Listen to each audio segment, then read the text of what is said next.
ndahazi arakarusho wabonye kubanzi wabahaye hari umunsi wanje azuma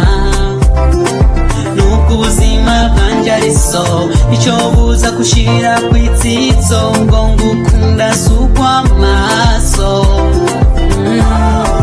kuko utanyiyumvamo wanje umutima ukurimo ujya umenya ko ari wewe you take control hari umunsi wanje zoronka ndazi arakarusho wabonye kubanzi wabahaye hari umunsi wanje azuma